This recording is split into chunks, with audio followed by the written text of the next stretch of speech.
Welcome to the lecture 5 in the lecture series on design of experiments. My name is Saurabh and today I will be covering each step in detail of a full factorial design with 2 factors and 2 levels. In the next video of the lecture series, I have covered a 3 factor and 2 level design. So check it out. I have taken this example of car fuel consumption from the book Introduction to Design of Experiment by Jack Guppy and Lee Craton. In this experiment, the author has determined the effect of speed and additional luggage on the mileage of his car. The experimental trials of the study were performed using one of the author's car. The car with only one occupant was driven on an interstate highway. If it was possible, the author would have carried the trials on a racetrack, where it is easy to maintain all conditions imposed on the experiment. It is always much easier to carry an experimental trial on a track, in a lab, or on a pilot workshop, or any specifically built space for the experimental activity. But here, the author has driven on the interstate highway. We are going to follow a systematic approach to deal with this example. It involves basic steps like deciding the outcomes, deciding the objective, the factors, the levels, the combinations, doing the experiment, analyzing the results, finding the prediction model, and if required, we have to repeat all these steps again if we are not satisfied with the results. So, first step in the systematic approach is to decide the outcome to be measured. In this case, we have selected mileage, and the unit of measuring mileage is miles covered per unit consumption of fuel. Now, fuel is measured in gallons and distance in miles. So, this is our outcome to be measured. Now, for every outcome, there should be an objective. So, second step of the systematic approach is, what is my objective? Here we want to travel maximum distance in minimum fuel. So we have to maximize the mileage. Third is the most important step, that is researching the factors that may influence the response. What are the factors that may influence a car's gas consumption according to you? There are of course these 2 factors that we are going to study, that is speed and additional weight. But are there any more, like brand of tires, the tire pressure, or the presence and absence of a luggage rack, the direction of the wind, direction of the rain, or the tuning of the engine, the number of starts and stops, the quality of the road? It is a good idea to write down all the possible factors which are affecting our outcome. You can also visit a mechanic if you are not sure about all the factors. One more important point to note here is that we have to keep all the factors constant apart from the 2 factors which we are going to study, that is speed and additional weight. Next step is deciding the levels of each factor. So first, let us consider speed. The speed should not be too slow nor too fast, and since we are on an interstate highway, it cannot exceed speeds required by law. So at the author's place, the minimum speed was 45 miles per hour and the maximum allowable speed was 70 miles per hour. The empty weight of the car is defined by the weight of the car and the driver without luggage. The additional weight is defined by any weight exceeding the empty weight.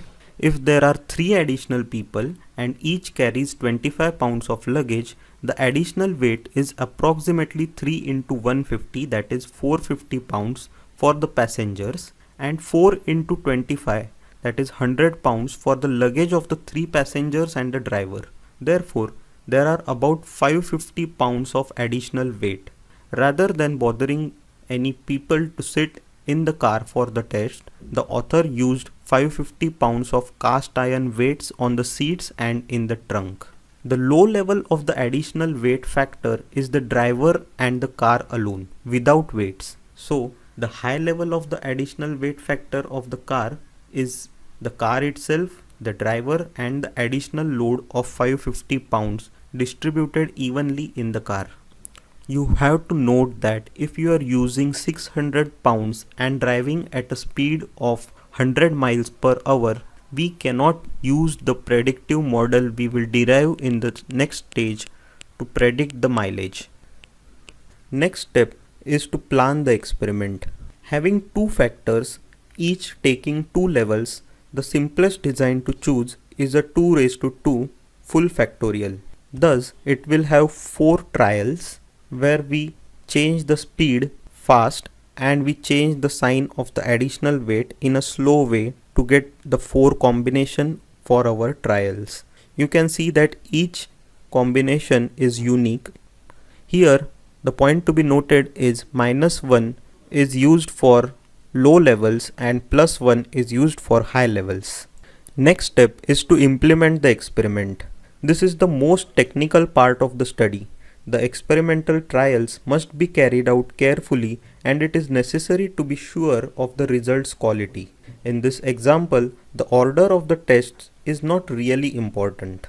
After carrying out the first trial, that is 45 miles per hour and no additional weight, we write down the amount of gas consumed as 30 and so on. The results are shown in a tabular form. The next step is to analyze the results which we have obtained from the trials. To analyze, we have to go to our notebook. So we are going to analyze the experiment and find the predictive model for mileage in the first step, and then with the use of this predictive model we are going to find the mileage at 55 miles per hour and 275 pounds of luggage. So first step to find the predictive model is to draw the cube plot. Now here you can see that I have drawn a square. Why I have drawn a square? Because we have two factors and two levels. So 2 raised to 2, that is 4 experiments. But if we have 3 factors and 2 levels, okay, so then we will go for 2 raised to 3, that is 8 experiments, and then we will need to draw a cube, actual cube, in place of the cube plot. So for now we need just a square, so we have drawn the square. Now we have to assign on the horizontal axis factor A. So what is our factor A? It is speed. And on the vertical axis we have to assign the factor B. Okay, -1 determines the lower level and +1 determines the higher level. Similarly for B also, -1 is the lower level and +1 is the higher level. Now to complete this cube plot, what happened after we conducted the experiment at 45 miles per hour and with 0 pounds luggage, the result was 30. For this condition of 70 miles per hour and 0 pounds, the result was 25. Similarly, it was 21 and 27. For 70 miles, 550 pounds, it was 21. 45 miles per hour and 550 pounds, it was 27. So in this way we can draw a cube plot. Now next, after the cube plot we are going to find the main effect of factor A, that is speed. So to find the main effect, first we go for B at higher level. So what is happening at B higher level? 21 and 27, we need to take the difference. So 21 higher minus lower, so 21 minus 27 comes out to be -6. At B lower level, if we want to find the effect of A, then we will go from higher level to lower level. So 25 minus 30, 20 comes out to be -5. So next we find the average of these two. So this average is -6 plus -5 divided by 2. So this comes out to be -5.5. So as a coefficient of XA, we report half of this value. Now let's find the main effect of B. To find the main effect of B, we will subtract the higher minus lower at A positive. So 21 minus 25 comes to be -4, and at this A minus 27 minus 30, higher minus lower, so it comes to be minus 3. So average of this, it is minus 3.5. So we know that as a coefficient of xb, we are going to report half of this minus 3.5. So minus 3.5 divided by 2 will be equal to minus 1.75. Now to calculate the interaction effect, what we need to do is we need to get the difference of this minus 6 and minus 5 divided by 2 and report the half of that value. So first I am going to take the difference. So minus 6 minus 5, minus 6 minus minus 5, so this is the difference. Divide this difference by 2. So if we simplify, it will be minus 6 plus 5 divided by 2. So this comes to be minus 1 by 2, that is minus 0.5. So we report the coefficient of XA, XB as the interaction effect as half of this value. So it will be minus 0.25. Now one more term is remaining, that is the baseline term. So, or we call it intercept. It is the average of all these four values. So we will take the average like this: 30 plus 25 plus 27 plus 21 divided by 4. This comes out to be 25.75. So with these four terms we can form the predictive model, and I will write it at the top.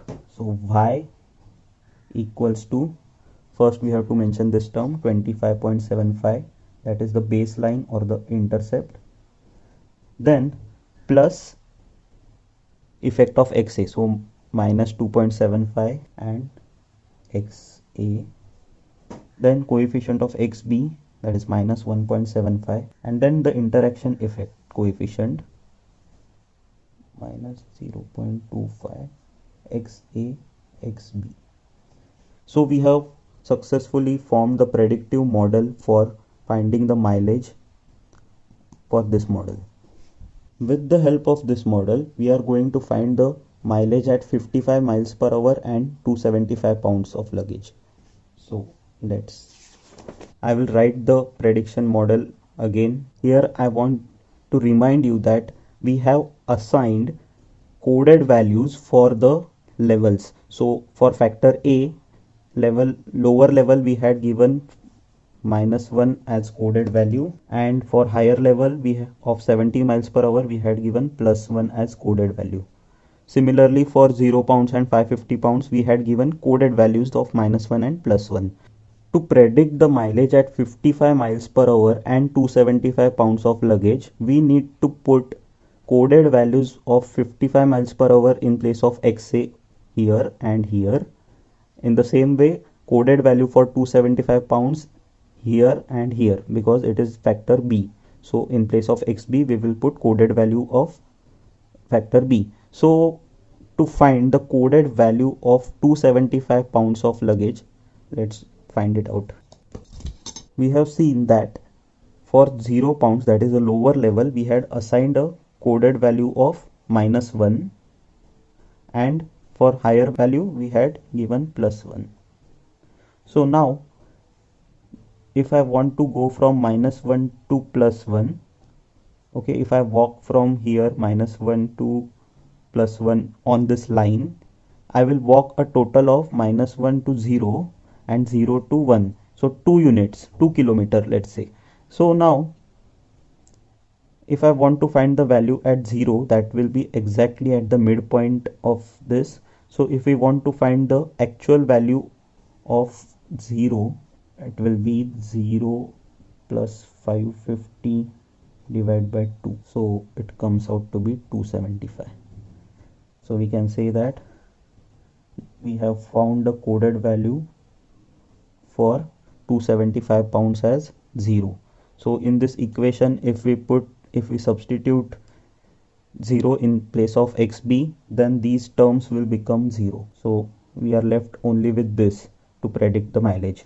So now we need to find the coded value of 55 miles per hour. We need to substitute it here and we will get the answer.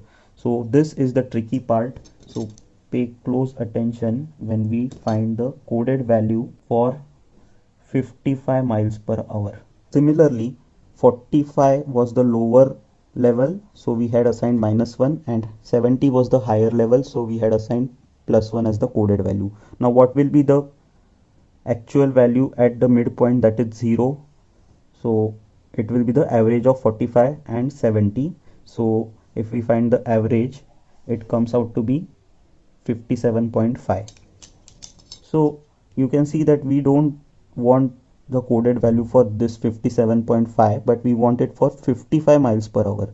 So now we want to go 10 mph ahead from 45. So 45 plus 10 is 55. So we are more interested in that value of 55, where it comes somewhere here, somewhere close to here, that is this point. So how to find this point? This is the tricky part. Pay a close attention now, that we know that when we go from 45 to 70, we go 25 units ahead, whereas in coded values we go 2 units ahead, that is -1 to 0 and 0 to 1, right? So if I say it is like 70 minus 45 in the actual values, and in the coded values we go from -1 to 1, that is 2 units. So if I write here 1 minus 1, so it again becomes 2. So now if 25 units are represented by 2 coded units, then for 10 units, if we want to go 10 units ahead, what will be the value? So now we want to find this x, so we will add this x with -1. Okay, why? Because we want to go from 45 plus 10 units, that is 55. So for 45 it is -1, so -1 plus x will be the coded value for 55 mph, right? So now if I want to find x will be equal to 10 into 2 divided by 25, which comes to be 0.8. So if I substitute 0.8 over here, this comes out to be -0.2. So the coded value for 55 miles per hour is -0.2. So here it is -0.2 for 55. So now we have this value. We just need to substitute in the equation. I will write the equation: y equals to 25.75 minus 2.75 into xa. So what is xa now? -0.2. So if we solve this, we will get 20. So this is our final answer, and xb we have substituted at 0, so these two terms have gone. So this is our final answer. So now, as a part of exercise, I want you to solve and predict the mileage at speed of, let's say, 55 miles per hour and luggage of 100 pounds. Okay, so this will be a challenging thing. You can solve this.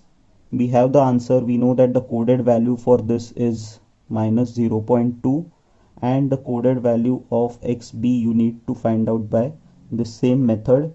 So you will substitute this -0.2 in place of xa here and here, and whatever value of xb you find, that you have to substitute here and here. So if you calculate, then you will get the final mileage at these conditions. So please do this and let me know in the comments what if you are able to predict the mileage at any given speed and luggage between. So I hope you enjoyed this video, and thank you for watching. And if you have not understood any of the concepts, then you can go back to the previous video and watch the concepts and then come back here. So thank you.